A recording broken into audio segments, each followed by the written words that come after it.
Hey everyone, this is Joe over at Synergy 17, and today I'm going to talk about the Synergy 17 basic rhinestone creator macro. And I'm not sure if I need to do a series on these or just one, but right now I'll just do an overview because it's very, very simple to use. Not a lot of options. It's not going to count your rhinestones. It's not going to create a sheet or mock-ups. It's just going to be able to allow you to just create rhinestone designs. So I'll go ahead and get started right now, just to kind of show you what's happening. So I'm just going to draw something like this here. So first of all, you can see it's right here. This is your rhinestone sizes. They're predefined sizes here. And if you don't like these sizes and you want to use something slightly different, I'll show you in the advanced section a little bit later. But just for getting started, you can choose something like SS10. If you want to choose the color of your stone, choose the color here. I'll just pick something like this blue color. I'll cover these in a bit too. Create contour, break shape, apply stones, and clear blend path are basically what you'll use the most. So if I just simply want to add stones, I just hit add apply stones, and it puts stones around it. Pretty simple. As you can see, on the corners, it's not perfect. Some applications add a add stone or remove stone in this, but since it's really just a blend, it's all up here in your control panel. It's built into Corel. So I thought, why add a button here to increase or decrease when you can just do it here? So as you see, as I decrease, you can see the stones move around here and get in better placement if you want. I can increase the amount of stones, and as I increase the amount of stones, remember you're tightening up your space. And as you decrease your amount of stones, you are creating more space. So for example, let's say we don't like the way it looks down here. We can move the stones around until we get better placement. So let's say that's fine. When you're done with that, you're going to highlight it and you're going to clear the blend. And basically that's it. You can move your stones around, do whatever you want. If you think this is too close, you can fix this out here. It's really up to you. So anyways, everything is separate. If you want to change the color of them, you can grab them all and make them all yellow if you want. And but that's how simple it is. So let's say you want to have, like I said, you don't want to deal with adding and removing stones, you know, the count. So you can either go undo here. Here's the undo. I'll put it back. So I did a couple steps, but I'll go ahead and go back to, let's see, okay, right here. So here's another thing. What this does is this break shape.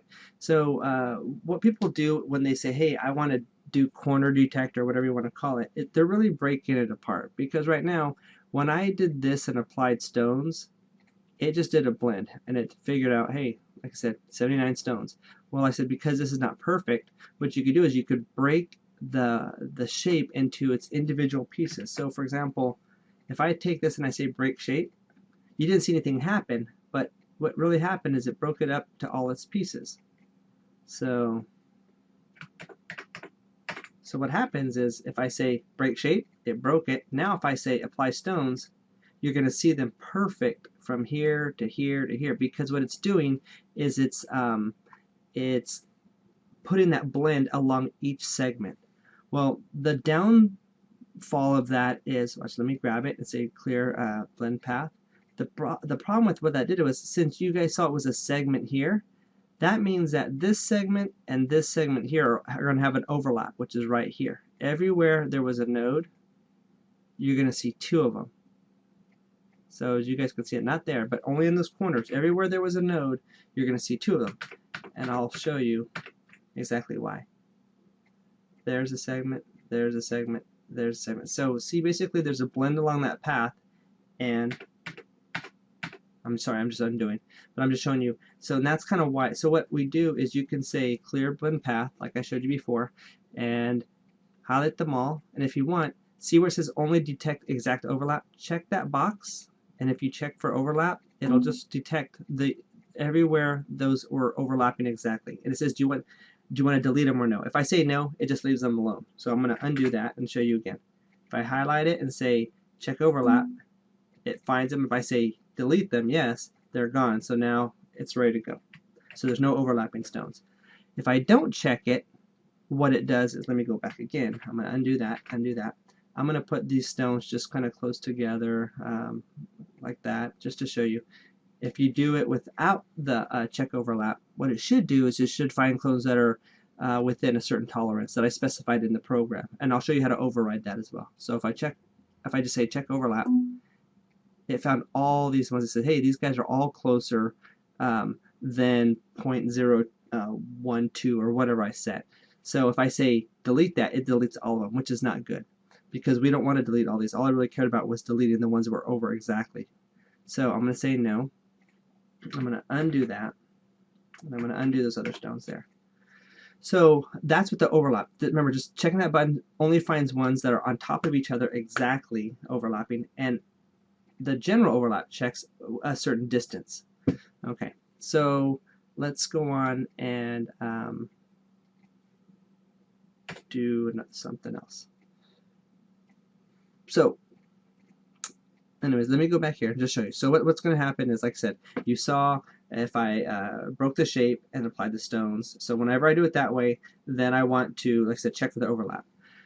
Another thing is you could drop one stone at a time. So for example, let's just say we did this. I'm gonna break the shape. I'm gonna apply the stones, and then I'm going to clear the blend path.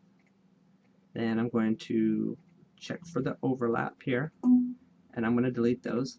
But let's just say, I don't know, for whatever reasons we want to put some more stones up here. There's an option here to drop one stone, and what that means is you just click here. It says press escape when you're done placing the stones. You just put them wherever you want. I mean, wherever you want. And when you're done, just hit escape, and then you're done. So that's how you can just, you know, add random stones whenever you feel like it. So I'm going to undo all those stones. I don't need all those. And that's another option. That's what drop one stone does. Just drops that one at a time.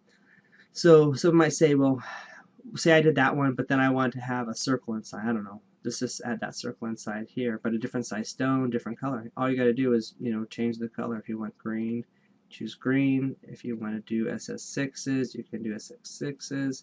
I can click that here, say apply stones. It does it. Now clear the blend path, and there you go. SS6s, SS10s, and it's very, very simple. So the last, well, another option is to create contour. If you do this and then use the create contour button, I'm just going to create the contour to the center. And it's not really giving you the option to change the space of the contour. I'm looking at the size that you chose here and trying to make determine what distance each contour should be. So if I say create contour on this guy, it creates it. Now you could probably see, let's see, 1, 2, 3, 4, 5, 6, 7, 8, 9, 10 in there. I'm going to undo that, and just to show you, if I go SS6 and say create contour, there's a lot more. And if I go larger, SS16, it should be a lot less. So it's kind of basically looking at the size of the stone to decide how far each contour should be. So let's go back. Let's choose SS10. I'm going to create the contour, and now I'm going to apply the stones. Okay, and then you would clear the blend path, and that's it. I mean, if these are too close, you could move them around. You can get rid of that one. So another thing, let me undo that real fast.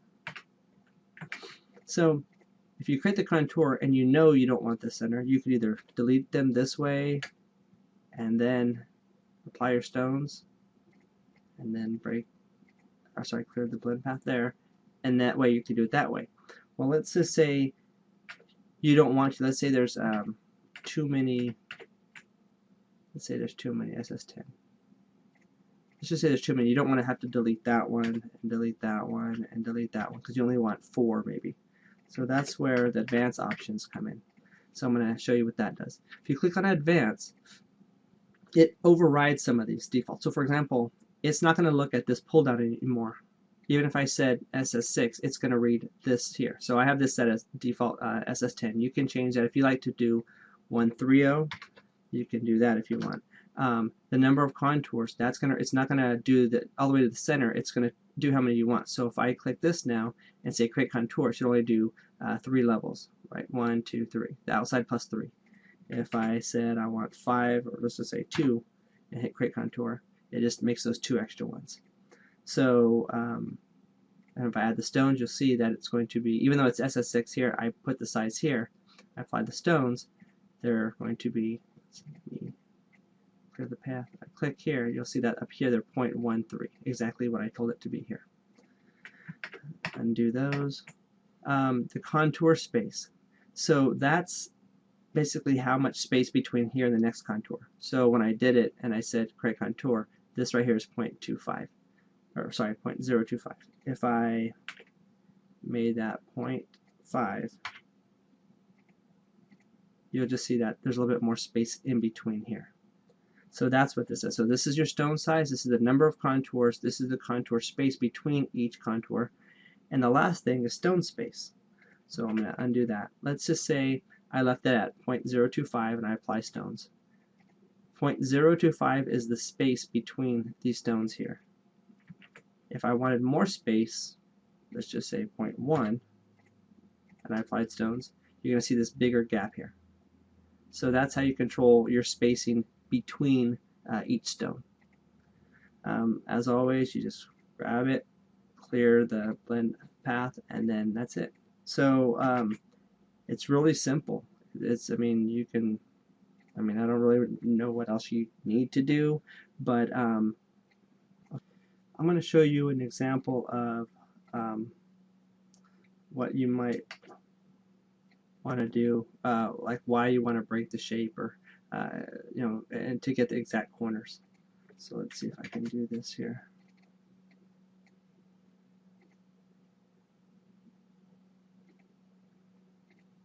Okay, so I'm going to make this about 2 inches tall, a little bigger, just to show you guys what's going on. Say you're doing something larger.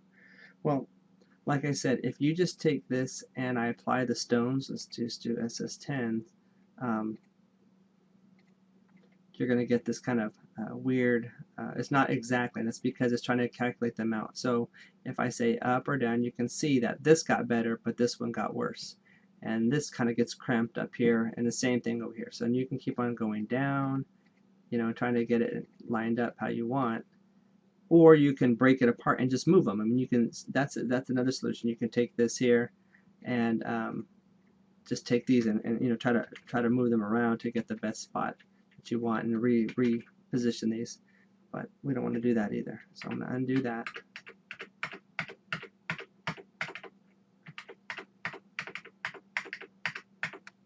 Okay. So what I'm going to do is I'm going to break the shape. But if you realize when you break a shape like this that has inside, it turns all black. You've seen this before. When, in another video I showed you about what happens when you break an object apart. And so that's exactly what you're going to see. When I hit break shape, it's just going to turn to nothing, because, watch, let me go to wire view so you can see what's going on. You still see it there, but it's all different pieces. There's no fill in it. So because there's no fill, it can't fill it. I can't fill it in with the color. So I'm going to undo this just so you can see that it was a letter. When I click it and say break shape, you see nothing. I'm going to go to wire. You can go to view wireframe if you want to see it this way. I just have a shortcut, which is W. But now if I say apply stones, okay, you're going to see this. I'm going to put this. I'm going to go back to enhance view. You'll see it's nice and perfect.